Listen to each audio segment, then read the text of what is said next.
Welcome to the Education Insights Focus on Behavior podcast. We're here to talk about all things behavior in the world of education. We take the science of behavior and break it down for educators into easily implementable steps, and we're excited to spend some time with you. Get ready to talk through behavior, what works, what doesn't work, and how we can all improve our work in schools so we as educators can be more fulfilled and our students can be more successful. Welcome to Education Insights Focus on Behavior. I'm your host, Dr. Selena Layden, and I'm joined as always by my co-host, Daniel Irwin. Hi, Daniel. Hello. And Dr. Daria Lorio Barston. Hi, everyone. And our producer, Emily Muse. Hello there. So it is fall, and at least here the weather is starting to change a little bit. It's gotten a little cooler lately. And so I thought it might be kind of fun to start out by talking about the fall holiday of Halloween. It's one of my kids at least, favorite holiday.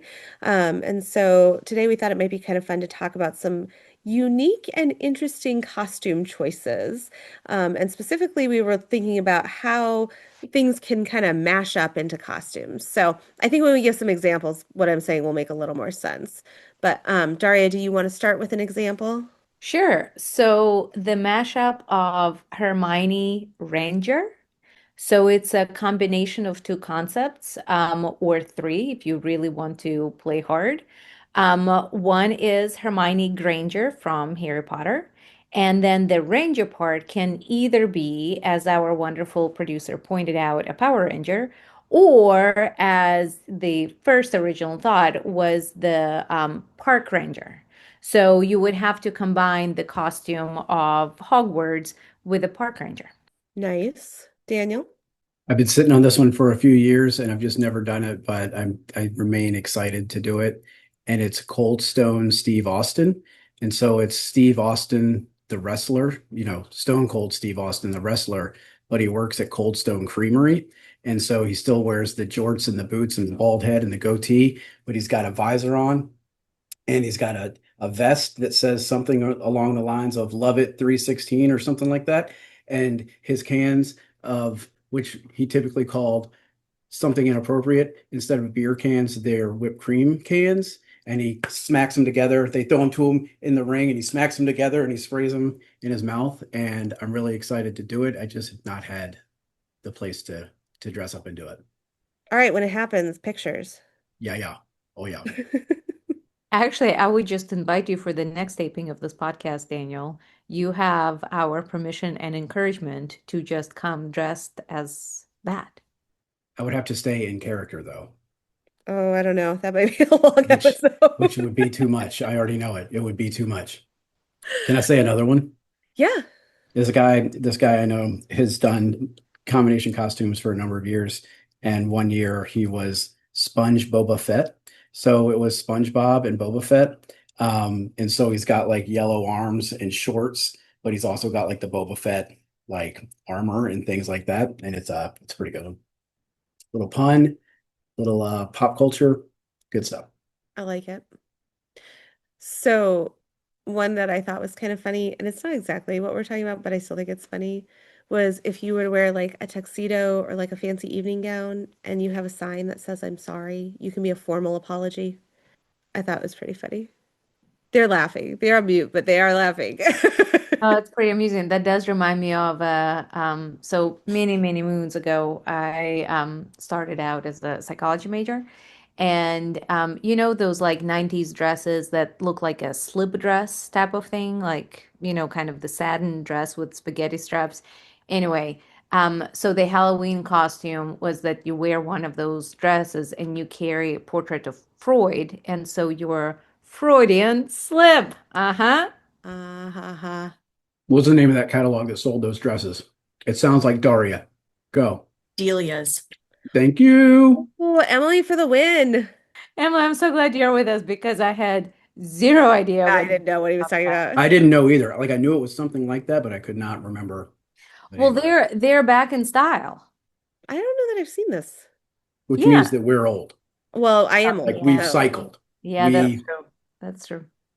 Sorry. So the other one I thought was kind of funny was that you could have I have two people, and one of them can wear like a Hawaiian shirt and a lei, and the other one can wear a thundercloud, and they can be Tropic Thunder. I thought that one was kind of cute. I think our listeners should share their suggestions of their Yes. gift costumes with us because I feel like it's never too early to start prepping for costumes for character parades or Halloween parties for those folks who celebrate, or just play around with ideas in general, even if you don't celebrate it. No, because the reality is, if you're going to dress up for Halloween, and by the time you're listening to this, like it's time. It's time to start getting serious about that costume, figuring out. I'm not there, but all right. I'm sure everyone's wondering what in the world we're talking about today. So actually, what we're talking about really has nothing to do with this in particular. What we wanted to talk about is that the reality is you're probably a little ways into the school year at this point, and hopefully things are going really well.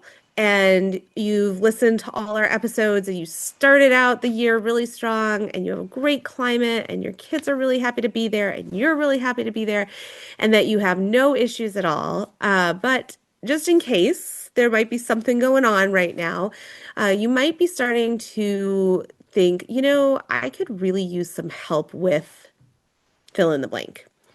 And so, whatever that fill in the blank is, the good news is your school district probably has someone who can help with fill in the blank, but sometimes it's tricky to know who that person is, what everybody does.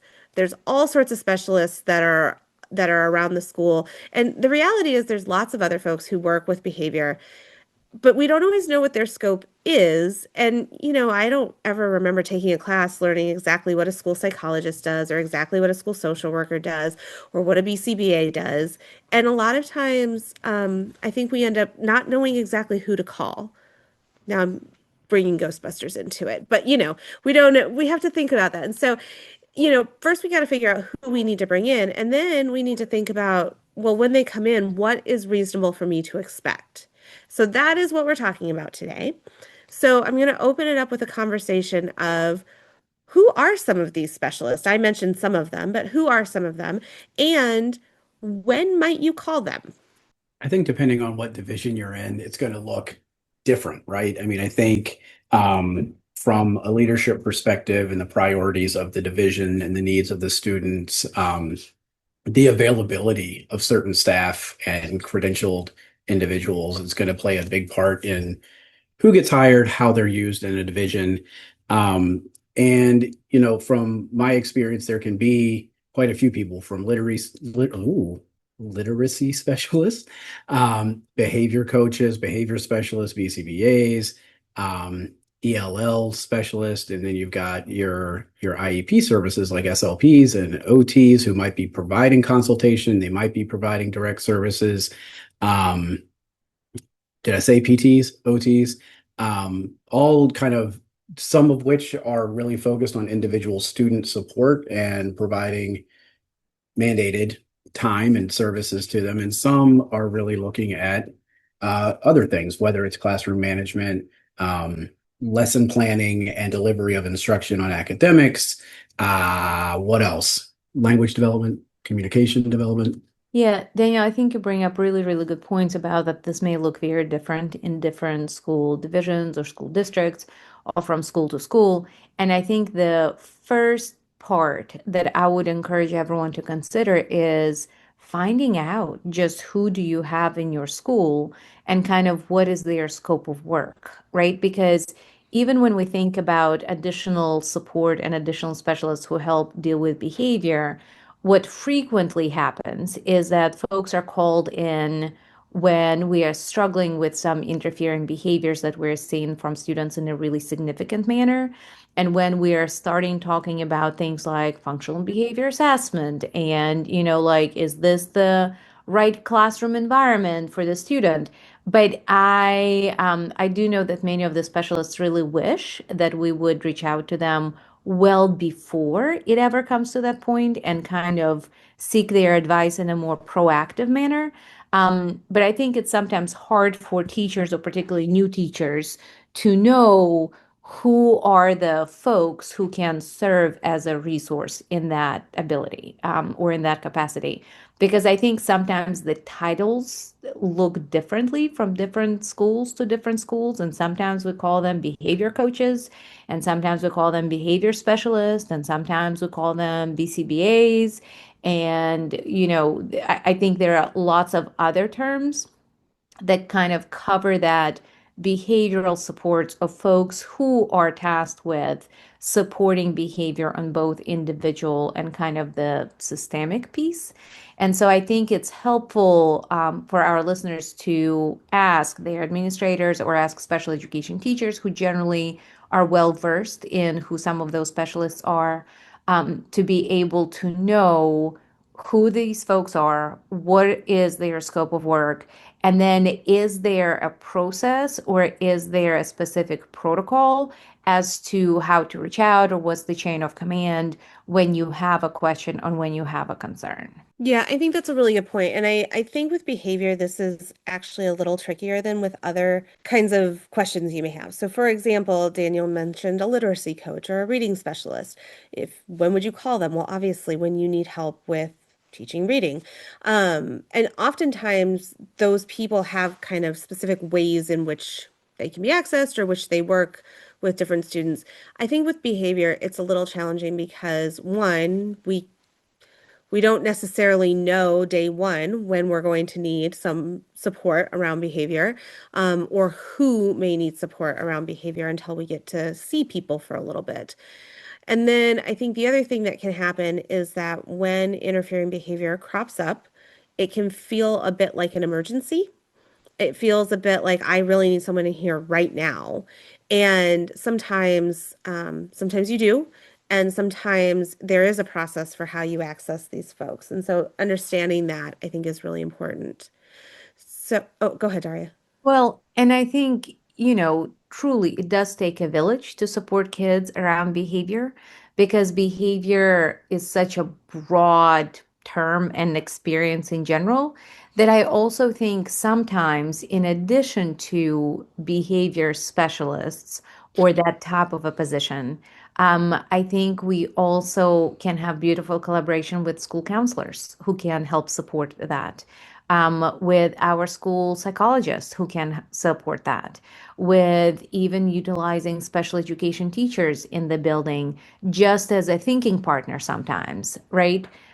So I think that there are lots of different folks for us to consider as to how do we collaborate with them and how do we respect each other's expertise and yet seek each other's perspective when we are trying to fine tune some of our practices, whether it is I'm trying to fine tune my own classroom management practice, or whether I'm trying to problem solve around how to support a particular kiddo that may, be making me work really hard, or harder than anticipated. So let's say that we have realized that we do need some support and we've gone through the process and now that person is coming in. As a teacher, what are some things that I should expect to have happen? What can I do to prepare to make sure that I use that time as wisely as possible? Because, the reality is they're not going to live in my classroom for the next 6 weeks, likely. So, how do I capitalize on this resource now? I think one thing to consider is being, kind of targeting and prioritizing what your needs are.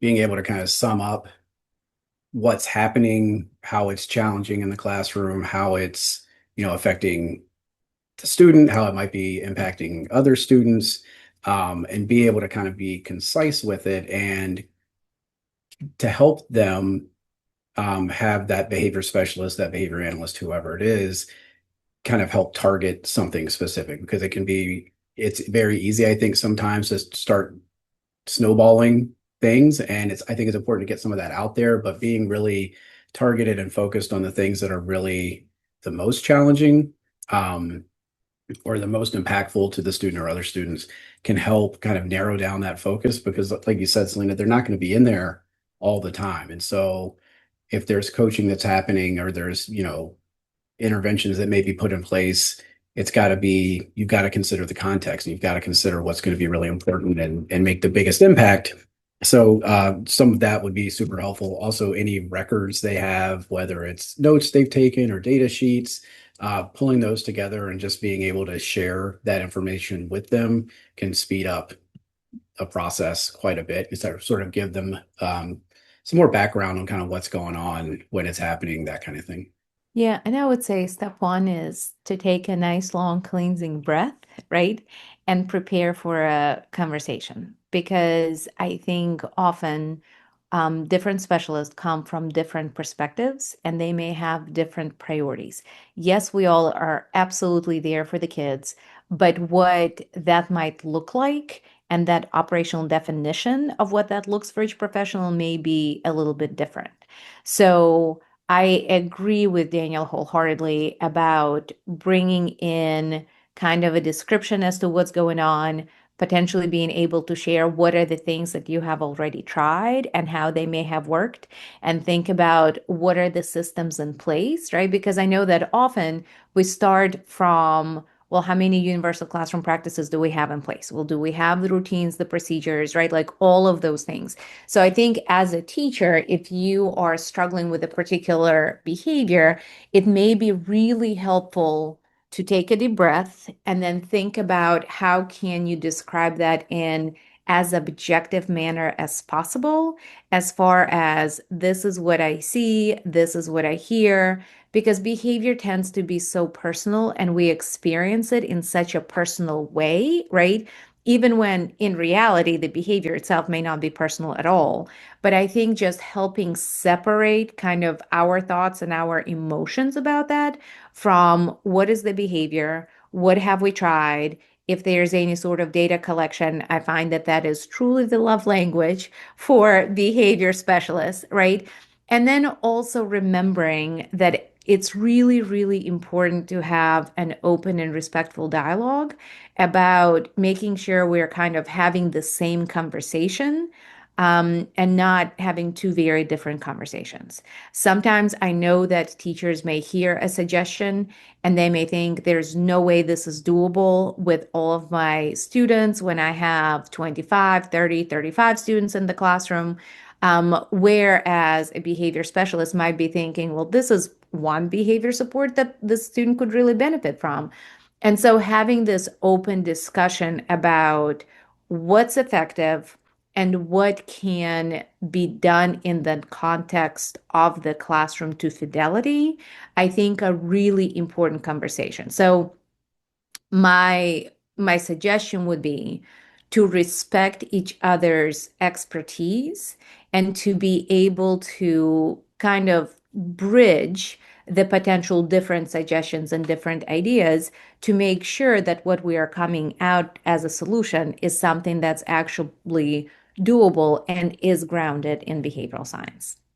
Yeah, and I think there's a really important point that you made because sometimes what happens, well, there's two things that I want to make point about. One is sometimes what happens is someone comes in and they are focused on that one student, right? Like that's their job is to come in and deal with that or look at that one student or whatever the case may be. As the teacher, I think it is totally okay to say, of course, a very respectful way, but I hear what you're saying. I'm not sure how that would look in my classroom. I'm not sure how to implement that. Can you give me some better examples or can you model that for me? Or can most specialists are happy to do that, but at the end of the day, it is your classroom as the teacher. And so, at least for me, I know I don't want to step on a teacher's toes and be like, this is exactly how you have to run your classroom. You have to run your classroom in the way that works for you and your kids. I'm here to help you because either you're having a situation that you've asked for help or something has been identified that might make life easier for everybody. I think the other thing that can happen is sometimes you get more than one specialist coming in at a time, and then they all have their different perspectives, and none of them are necessarily more right or more wrong than the other. We just all come from different training and backgrounds. If you have a speech pathologist come in, they're looking at something very different, likely, than a school counselor or a school psychologist or a behavior analyst or whoever might be coming in. And so, as the teacher, sometimes I think that that can be overwhelming to figure out how do I navigate all these different people telling me all these different things to do that may or may not actually go together very well. And your point, and I think the important point around all of this is it's really important to communicate that. It is okay to say, you know, Daniel was in here yesterday and he was telling me this, and Daria came in 3 days ago and she told me this, and now you're telling me this, and I'm just not sure how all of this works together, and I'm trying to figure that out. Could you help me work through that? I think is a really important conversation to have. And I think better yet, when we have different folks coming and supporting the same student, better yet to be able to have a short meeting with all of the specialists at the table so that we can all kind of align our services. You know, in my very first year as a special education teacher, I remember I had this wonderful professional coming in, and it took me about a month to figure out that that was our occupational therapist. I really thought for the longest time that she was like a volunteer from PTA who was coming to help us do the cutting activities. And I thought, listen, all the help is welcome as a first year teacher in a self-contained setting, right? But I remember it took me a while to catch on when I said, "Oh, I noticed that you really like the cutting activities." And she said, "Well, yeah, that's what the students' goals are, is around fine motor." And so I remember feeling so silly because I thought, it seems like something that I should have known who this person is and what was the purpose of them coming in. But you know, it never came up. We are never formally introduced. We just kind of, and she hit the ground running with the kiddos. And so I think about that sometimes pausing and making sure we are aware who the players in the school setting are is a good starting point, followed by having some of those meetings where we can all be in the same space talking about some of the solutions, because then I feel that we are avoiding some of that stepping on the toes, and then we are working in a way that actually aligns services and supports and feels a little bit less of just isolated supports that may or may not make sense in isolation. I think too, kind of along those same lines is I've definitely done this, and you're sort of in a mode of, okay, we've gotten a request, we know we need to go to this classroom, we've seen some of the data, we can look at the IP, we can do kind of those some of those background things, and then not as a specialist, maybe doing the best job of explaining the process, like the goal and the process, and sort of upfront saying, here's what I hope to be able to do. Like getting perspective from the teacher, I felt pretty good at, but like not explaining to them what this is going to look like over time so that they can know what to expect week to week or day to day, and kind of what outcomes we might be looking for. Yeah, and I actually also go ahead, Daniel. No, go. Well, I also think, and maybe this is another point of conversation, is that within divisions, and we know now, like there's a lot of turnover in divisions at the administrative level, at the classroom level. And so I think there's I don't know, maybe this is just me, but just sort of almost a need to market yourself and kind of what you do as a specialist, and making sure if you've got schools that you're covering that you're reaching out and letting administrators know, because they could have just started in the division and have no idea. You could have been there 5 years, but they just started, and don't, making an effort to not make them find you, let them know who you are, what you do, little elevator pitch, just to kind of be in contact and start building a relationship there. And Daniel, I think that's a two-way street too, right? Like I think as specialists, we need to make sure that we're going classroom to classroom and just making those connections as people also first and foremost, and then as specialists. So to your point, that folks know what it is that we do. And I think on the other side of that, if you're a teacher coming into the building, I think it's important for you to seek out some of that information too, whether it is be with your mentor, with your administrator, to just kind of say, hey, who are the different specialists that support this building, right? And without naming names, I think it can be really frustrating when you're not sure what the process is, and then you find that when you need help, you are three steps backwards. Because you weren't aware of what the process is. So we have a mutual wonderful friend who is a phenomenal classroom teacher, and he took lots of data on a student that he was really struggling with. And when he reached out to a behavior specialist saying, hey, I actually took all this data, here are the data sheets, I'm ready for some support. And what unfortunately he got back was, oh, we don't use these forms. Here are the forms that you have to use to track data. And so that makes my heart really sad because I feel like that's an example of a missed opportunity where you had a really well-intentioned person collecting the data, doing what they were, tasked to do, and more than that.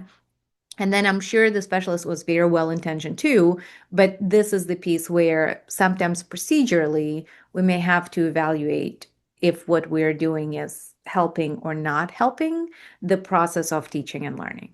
So that's a really long-winded way of saying that I think it's important to know the processes and to know the people as well. So I actually think that that brings me to a really important point that I wanted to talk about, and I want to flip our conversation on its head a little bit to talk about, as a specialist, what are things that we can do to make these interactions more likely to be successful for the specialist, for the teacher, and for the students. And so I know we've talked about some of those things. I think introducing yourself can be a really good first step. And I know that that sounds really silly. Obviously, we should introduce ourselves, but I also have walked into classrooms for teachers that have never seen me in real life. We may have emailed back and forth, or they've seen me at a PD or something like that. But they don't really know who I am, and I don't really know who they are. And I think one of the important things to do too is just make sure that you're kind of introducing yourself as you're in buildings. So you're making sure that people have seen your face, they've tied you to a name, and you may have communicated over time, but those initial conversations you have, especially when you're walking into a classroom, well, any classroom really, but especially when there's been some challenges or the teacher may be feeling a little more frazzled, it's really important to kind of take that initiative to introduce yourself, to provide a little description of what you do, and then get from them things like, where's the best place for me to be while I'm here? Where can I be out of the way but still be helpful? Anything else I need to know about the kids? Just little things like that that really sort of show them and communicate to them that you're here to help. I'm not trying to intervene or take over. But those little things can make a big difference because they're often super busy, and kind of taking the initiative and getting that going can be really helpful. And I think because folks are super busy and because they have reached out, right, presumably here, I think it's also really important to lead with validating and affirming their experiences and kind of explicitly stating that you very much respect their expertise. Because I think a lot of times, if we are not careful with our words and with our framings, our suggestions can come across as criticism, or they can accidentally put people on the defensive.